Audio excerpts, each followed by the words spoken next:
ഒരു അവസരം ഉണ്ടാകണേ എന്നുള്ള പ്രാർത്ഥനയാണ്. അപ്പൊ ആ പ്രാർത്ഥന ഈശ്വരൻ കേട്ട ഒരു സിനിമയാണ് ഗുരുവായൂർ അമ്പലനടയിൽ എന്നതിൽ ഒരുപാട് സന്തോഷം, അഭിമാനം. വിപിൻ ദാസ് എന്ന സംവിധായകനിൽ നിന്നും അസിസ്റ്റൻസ് എല്ലാവരും ആദ്യം പഠിക്കേണ്ടത് സിനിമ എടുക്കാനല്ല, എങ്ങനെ ഡേറ്റ് വാങ്ങിക്കണം എന്നാണ്. കാരണം ഈ പ്രോജക്റ്റുമായിട്ട് വിപിൻ എന്നെ അപ്രോച്ച് ചെയ്യുന്ന വേറൊരു കഥയാണ്, മറ്റൊരു പ്രോജക്റ്റാണ് ആദ്യം നമ്മൾ ഡിസ്കസ് ചെയ്യുന്നത്. അപ്പൊ അന്ന് ഞാൻ വിപിൻ ഉടനെ എങ്ങും എനിക്ക് സമയം ഉണ്ടായില്ല, കാരണം ഇങ്ങനെ എന്റെ 1-2 ആക്ടിങ് കമ്മിറ്റ്മെന്റ്സും ഒരു സിനിമ സംവിധാനം ചെയ്യുന്നുണ്ട്. ഓഹോ അതെയല്ലേ, ശരി എന്ന് പറഞ്ഞിട്ട് അങ്ങനെ പിന്നെ കറങ്ങിത്തിരിഞ്ഞ് മറ്റൊരു കഥയുമായിട്ട് വന്ന്, അല്ല അത് 2 ഹീറോസ് ഉണ്ട്, അപ്പൊ പൃഥ്വിരാജിന്റെ കുറച്ച് ദിവസങ്ങൾ മതി എന്നൊക്കെ പറഞ്ഞ് ഞാൻ മണാലി ഒരു ഹിന്ദി സിനിമ ഷൂട്ട് ചെയ്തുകൊണ്ടിരിക്കുമ്പോൾ സാരഥിയും വിപിനും മുകേഷ് സാറും കൂടെ അവിടെ വന്ന് ഒരു ദിവസം വൈകുന്നേരം സംസാരിച്ച് അടുത്ത ദിവസം രാവിലെ ആയപ്പോൾ ഡേറ്റ് ഞാൻ കൊടുത്തു. അപ്പൊ എനിക്ക് എങ്ങനെയാണ് സംഭവിച്ചതെങ്കിൽ ഇപ്പോഴും അറിയില്ല. അത് ഞാനും വിപിന്റെ നിന്ന് പഠിക്കേണ്ട കാര്യമാണ്. അങ്ങനെ ഈ സിനിമ സംഭവിക്കുന്നു, സിനിമ ഒരു വലിയ വിജയമാകുന്നു. എനിക്ക് തോന്നുന്നു E4-ന്റെയും എന്റെയും ഒക്കെ ലൈഫിൽ E4 എന്റർടൈൻമെന്റ് പൃഥ്വിരാജ് പ്രൊഡക്ഷൻസിന്റെ കോമ്പിനേഷനിൽ ഏറ്റവും വലിയ വിജയമായ സിനിമയാണ്. അങ്ങനെ നമ്മൾ ഈ സിനിമ വിജയിക്കുന്നു. വലിയ വിജയമായതിനു ശേഷം വിപിൻ അപ്പൊ നമ്മുടെ ആദ്യം പറഞ്ഞ കഥ ഞാൻ പറഞ്ഞു അത് നമുക്ക് ചെയ്യാം. അപ്പൊ ഞാൻ ഇപ്പൊ ഒരു സമയമില്ലല്ലോ, കാരണം ഞാൻ ഇങ്ങനെ സിനിമ സംവിധാനം ചെയ്യുന്നു, പിന്നെ അത് കഴിഞ്ഞ് മറ്റ് കമ്മിറ്റ്മെന്റ്സ് ഉണ്ട്. ഞാൻ സിനിമ കമ്മിറ്റിയായിട്ടുള്ള ഡയറക്ടേഴ്സ് ഇവിടെ തന്നെ ഇരിക്കുന്നുണ്ട്. അപ്പൊ ഞാൻ എനിക്ക് മറ്റ് അതല്ലേ, ഓക്കെ എന്തൊക്കെയോ പറയുന്നു. കുറച്ച് കഴിഞ്ഞ് എങ്ങനെയോ ഡേറ്റ് ശരിയാവുന്നു. ഇതെങ്ങനെ എന്നുള്ളതാണ് എനിക്ക് ആദ്യം പഠിക്കേണ്ടത് വിപിന്റെ കയ്യിൽ നിന്നും. പിന്നെ അദ്ദേഹം വളരെ മനോഹരമായ ഒരു ഫിൽം മേക്കർ ആണ്. എനിക്ക് തോന്നുന്നു ഇപ്പം മലയാളത്തില് അങ്ങനെ ഒരുപാട് പേരെ നമുക്ക് എടുത്തു പറയാൻ പറ്റില്ല ഈ ജോണർ ക്രാക്ക് ചെയ്തിട്ടുള്ള ഫിൽം മേക്കേഴ്സ്. എനിക്കൊന്ന് മറ്റൊരാൾ ബേസിലായിരിക്കും. പിന്നെ ബേസിൽ ഇപ്പോൾ സംവിധാനത്തിനേക്കാൾ കുറച്ചുകൂടെ ഫീസിബിൾ അഭിനയമാണെന്നുള്ള തിരിച്ചറിവ് വന്നതിന് ശേഷം അദ്ദേഹത്തിന്റെ അടുത്ത സംവിധാന സംരംഭം എപ്പോഴാണെന്നുള്ളതിനെ കുറിച്ച് ആർക്കും ഒരു വ്യക്തതയില്ല. എന്നിരുന്നാലും താങ്ക് യു വിപിൻ, ആനന്ദൻ എന്ന കഥാപാത്രം എന്നിൽ കണ്ടതിന്. ഇതുപോലെ ഇതിനേക്കാൾ എക്സൈറ്റഡ് ആണ് ഞാൻ അടുത്ത കഥാപാത്രത്തിൽ. അതിനെക്കുറിച്ച് ഞാൻ ഇപ്പൊ പറയുന്നില്ല, ഔപചാരികമായ ഒരു അനൗൺസ്മെന്റ് നമുക്ക് പിന്നീട് നടത്താം. മുകേഷ് സർ, സാരഥി, E4. ഞാൻ ആദ്യം നമ്മൾ ഒരുമിച്ചൊരു സിനിമ ചെയ്യുന്നത് എസ്ര എന്ന് പറയുന്ന സിനിമയാണ്. ആ സിനിമയുടെ ഷൂട്ടിംഗ് സമയത്ത് ഐ റിമെമ്പർ ഞാൻ സുപ്രിയോട് പറയുന്ന മലയാളത്തിലെ ഏറ്റവും ഞാൻ വർക്ക് ചെയ്തിട്ടുള്ള ഏറ്റവും പ്രൊഫഷണൽ പ്രൊഡക്ഷൻ സെറ്റപ്പ് ഉള്ള ഒരു കമ്പനിയാണ്. ഈ പ്രൊഫഷണലിസം എന്ന് പറയുന്നത് കാര്യങ്ങൾ കൃത്യമായി നിർവഹിക്കുക എന്നുള്ളതിനപ്പുറത്തേക്ക് ഒരു സിനിമയെ എങ്ങനെ സമീപിക്കണം, ഒരു സിനിമയെ എങ്ങനെ ഒരു ആർട്ട് ഫോമായി സമീപിക്കണം എന്നുള്ളത് അറിയുക എന്നുള്ളതിന്റെ പിന്നിൽ പ്രൊഡക്ഷൻ ഒരു സ്കിൽ ഉണ്ടാകണം. ഈ പ്രൊഡ്യൂസ് ചെയ്യുക എന്ന് പറയുന്നത് ഒരു ക്രാഫ്റ്റ് ആണ് എന്ന തിരിച്ചറിവ് വളരെ കുറച്ച് ആൾക്കാർക്കേ ഉള്ളൂ. സംവിധാനം പോലെയും എഡിറ്റിംഗ് പോലെയും സിനിമാറ്റോഗ്രാഫി പോലെയും ഫിൽം പ്രൊഡക്ഷൻ ഒരു ക്രാഫ്റ്റ് ആണ് എന്നുള്ളൊരു തിരിച്ചറിവ് വളരെ കുറച്ച് ആൾക്കാർക്കേ ഉള്ളൂ. ആ ക്രാഫ്റ്റ് വളരെ മനോഹരമായി നിർവഹിക്കുന്ന മലയാളത്തിലെ ഒരു മുൻനിര ബാനറാണ് E4 എന്റർടൈൻമെന്റ്. എടുത്തു പറയേണ്ട മറ്റൊരാളുണ്ട്, Sanjay sir, Aneesh, AP international. നിങ്ങൾക്ക് എല്ലാവർക്കും ഒരു സൈലന്റ് പാർട്ട്ണറായിട്ട് മാത്രമാണ് ഒരുപക്ഷെ സഞ്ജയ് സാറിന് ഈ പ്രോജക്റ്റിൽ അറിയാവുന്നത്. ബേസിലിനെ പോലെയോ ഇവിടെ ഇരിക്കുന്ന മറ്റു ചെറുപ്പക്കാരെ പോലെയോ ഒന്നും നിങ്ങൾക്ക് പരിചിതമല്ലാത്ത മലയാള സിനിമയുടെ ഒരു കാലഘട്ടം ഉണ്ടായിരുന്നു. ജഗദീഷ് ചേട്ടനും ബൈച്ചേട്ടനും ഞങ്ങൾ ഓൾഡ് ജനറേഷന് അത് പരിചയമുണ്ട്. കാരണം ഈ സിനിമകളൊക്കെ എടുത്ത് അന്ന് ഈ ബിസിനസ്സുകൾ, സാറ്റലൈറ്റ്, ഡിജിറ്റൽ, സ്ട്രീമിംഗ്, ഓവർസീസ് എന്നൊക്കെ പറയുന്നത് ഇന്നത്തെ പോലെ അല്ല. ഇപ്പൊ ഒരു സിനിമ റിലീസ് ചെയ്ത് പ്രൊഡ്യൂസേഴ്സ് എവിടുന്നെങ്കിലും ഒക്കെ പൈസ എടുത്ത് സിനിമ കംപ്ലീറ്റ് ചെയ്ത് റിലീസിന് മുമ്പ് കംപ്ലീറ്റ് ചെയ്ത് റിലീസിനോട് അടുക്കുമ്പോഴാണ് ഏറ്റവും ബുദ്ധിമുട്ടുണ്ടാവുക. ഒരുപക്ഷെ ഈ സിനിമ റിലീസ് ചെയ്യാൻ കഴിയില്ല, അയ്യോ ഇത് ഇത്ര കോടി രൂപ നമ്മൾ നാളേക്കുള്ളിൽ ഇത്രയും ആൾക്കാർക്ക് പേ ചെയ്തില്ലെങ്കിൽ ഈ സിനിമ റിലീസ് ചെയ്യാൻ കഴിയില്ല എന്നൊക്കെയുള്ള അവസ്ഥകൾ, എന്നൊക്കെയുള്ള ചലഞ്ചസ് എനിക്ക് തോന്നുന്നു ഇപ്പോഴത്തെ നടീനടന്മാർ അതൊന്നും അഭിമുഖീകരിച്ചിട്ടുണ്ടാവില്ല, ഫേസ് ചെയ്തിട്ടുണ്ടാവില്ല. ഞാനൊക്കെ അത് ഫേസ് ചെയ്തിട്ടുള്ള അവസാനത്തെ ജനറേഷൻ ഓഫ് ആക്ടേഴ്സ് എന്റേതാണെന്ന് ഞാൻ വിശ്വസിക്കുന്നു. അങ്ങനെ ഒരു കാലഘട്ടത്തിൽ കടന്നു പോകുമ്പോൾ ഒരുപാട് പ്രാവശ്യം എന്റെ ഒരു ഫോൺ കോളിനെ വിശ്വസിച്ച് കോടികൾ മുടക്കി എന്റെ സിനിമകൾ റിലീസ് ചെയ്യാൻ എന്നെ സഹായിച്ചിട്ടുള്ള ആളാണ് Sanjay. So thank you four believing in me all through. ഇന്ന് അദ്ദേഹത്തിനോടൊപ്പം ഒരു വലിയ വിജയചിത്രങ്ങൾ ചെയ്യാൻ സാധിക്കുന്നു എന്ന് പറയുന്നത് ഒരു കാലത്തിന്റെ കാവ്യനീതിയായി ഞാൻ കാണുന്നു. അന്ന് മുതൽ തുടങ്ങിയതാണ്. And I can assure you that this will be a partnership that will now stand for a long time. എന്നോടൊപ്പം വർക്ക് ചെയ്ത മറ്റ് കാസ്റ്റ് ആൻഡ് ക്രൂ, ഈ സെറ്റിലെ അമ്മാവൻ ഞാനായിരുന്നു. കാരണം ബാക്കിയെല്ലാം ഈ ന്യൂ ജനറേഷൻ പിള്ളേരാണ്. ബേസിലെ പ്രായം ന്യൂ ജനറേഷൻ്റെതല്ലെങ്കിലും ഇതുപോലെ ഗോൾഡൻ മുടി മറയ്ക്കാൻ പച്ച തൊപ്പിയൊക്കെ ഇറങ്ങിയിട്ടുണ്ട് ആള്. അപ്പൊ മൊത്തത്തിൽ ബേസിൽ ഇപ്പൊ ഒരു ന്യൂജൻ ഐക്കണാണ്. എനിക്ക് തോന്നി ബേസിൽ, ടൊവിനോ ഇവന്മാരൊക്കെ കൂടെയാണ് എന്നെയൊക്കെ അമ്മാവനാക്കുന്നതിന്റെ പിന്നിലെ പ്രധാനികൾ. എന്നിരുന്നാലും എനിക്ക് ഭയങ്കര റിഫ്രഷിംഗ് ആയിരുന്നു ബേസിലിനെ പോലെയും അനശ്വരയെ പോലെയും നിഖിലെ പോലെയും ഒക്കെ ഉള്ളൊരു എനിക്ക് ശേഷം വന്നൊരു ജനറേഷൻ ഓഫ് ആക്ടേഴ്സിനോടൊപ്പം ഒരു സിനിമയിൽ വർക്ക് ചെയ്യാൻ. അതിനേക്കാൾ എനിക്ക് റിഫ്രഷിംഗ് ആയിരുന്നു നമ്മുടെ ആ പുറകിലിരിക്കുന്ന ഗ്രൂപ്പ്. എല്ലാവരുടെയും പേര് ഞാൻ എടുത്തെടുത്ത് പറയുന്നില്ല, കാരണം ഈ പുതിയ ആൾക്കാരുടെ കൂടെ വർക്ക് ചെയ്യുമ്പോൾ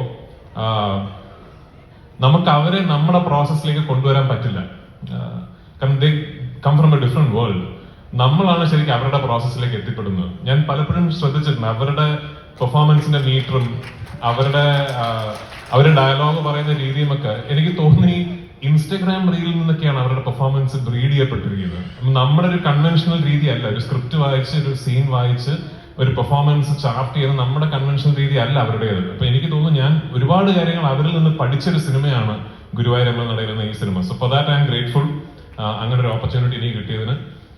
ഇതിന് പിന്നിൽ വിപിനോടൊപ്പം വർക്ക് ചെയ്ത ഒരു വലിയ ടീം ഓഫ് ടെക്നീഷ്യൻസ് ഉണ്ട്. എല്ലാം പുതിയ ആൾക്കാരാണ്. എനിക്ക് ഇപ്പോഴും ഓർമ്മയുണ്ട്, ഞാൻ സെറ്റിൽ ഫസ്റ്റ് ഡേ ഒക്കെ കടന്നു വരുമ്പോൾ എല്ലാവരും പെട്ടെന്ന് മിണ്ടാതൊക്കെ ഇരിക്കും. കാരണം അയ്യോ മറ്റേ അമ്മാവനെത്തി എന്നുള്ള മട്ടില്. കാരണം എല്ലാം പുതിയ ആൾക്കാരാണ്. അപ്പൊ ഈ കുറെ പുതിയ ആൾക്കാരുടെ കൂടെ വർക്ക് ചെയ്യുകയും അവരൊക്കെ ഇത്രയും ടാലന്റഡ് ആണെന്ന് തിരിച്ചറിയുകയും ചെയ്യുന്നത് എന്നെ പോലുള്ള ഒരാൾക്ക് ഭയങ്കര ഒരു റിഫ്രഷിംഗ് ആയിട്ടുള്ള എക്സ്പീരിയൻസ് ആണ്. അപ്പൊ അതിന് thank you to each one of you. പുതിയ ആൾക്കാർ എന്ന് പറയുമ്പോൾ ഇതിലൊരു എഡിറ്റർ ഉണ്ട്, ആന്റിക് പീസ് ആണ് ജോൺ കുട്ടി. എന്നോടൊരു ഒരുപാട് സിനിമകൾ എന്നോട് വർക്ക് ചെയ്തിട്ടുള്ള ആളാണ്. ജോൺ ഒഴിച്ച് ഇതിലെ ക്യാമറമാൻ, പിന്നെ അസോസിയേറ്റ് ശ്രീലായി, അത് പ്രാചീനാണ്. ശ്രീലാലൊക്കെ മൊയ്തീൻ ടൈമിലൊക്കെ നമ്മുടെ അസോസിയേറ്റ് ആണ്. അപ്പോ എനിക്കൊന്ന് വിമലിന്റെ അസോസിയേറ്റ് ആയിട്ടാണ് ഞാൻ ആദ്യം ശ്രീലാലിനെ പരിചയപ്പെടുന്നത് അല്ലേ? അതിനു മുമ്പ് അതിലും മുമ്പ് എന്റെ അമ്മ. അപ്പൊ അങ്ങനെ കുറച്ചു പേരെ മാറ്റി നിർത്തിയാൽ ഒരുപാട് പുതിയ ആൾക്കാരോടൊപ്പം ഉണ്ടായിരിക്കുന്നു. എല്ലാവരുടെയും വർക്ക് ചെയ്യാൻ എനിക്ക് ആദ്യമേ അവസരം കിട്ടിയ ഒരു സിനിമയാണ്. So thank U. പിന്നെ പ്രായം കൂടുന്നോറും ഷട്ടിലെ ഡിസൈൻ കൂടി വരുന്ന ജഗദീഷ് ചേട്ടനും, അതുപോലെ തന്നെ പ്രായം കൂടുന്നോറും പുച്ഛം കൂടി വരുന്ന ബൈജു ചേട്ടനും, രണ്ടുപേരും ഇവിടെ ഉണ്ട്. അതെ, രണ്ടുപേരും എനിക്ക് ഭയങ്കര പേഴ്സണലി ഭയങ്കര അടുപ്പമുള്ള ആൾക്കാരാണ്. എന്നെ ചെറിയ കാലം മുതൽ കാണുന്ന രണ്ട് ആൾക്കാരാണ്. രണ്ടുപേരോടൊപ്പവും ഇന്നും സജീവമായി സിനിമയിൽ അഭിനയിക്കാൻ സാധിക്കുന്നു എന്ന് പറയുന്നത് എനിക്ക് വലിയ ലെസൺ ആണ്. കാരണം ജഗദീഷ് ചേട്ടൻ ഇന്നായിരിക്കുന്ന പിള്ളേരോടൊപ്പം അഭിനയിക്കുമ്പോഴും അവരുടെ ടൈം ലൈനിലുള്ള ആക്ടറാണ്.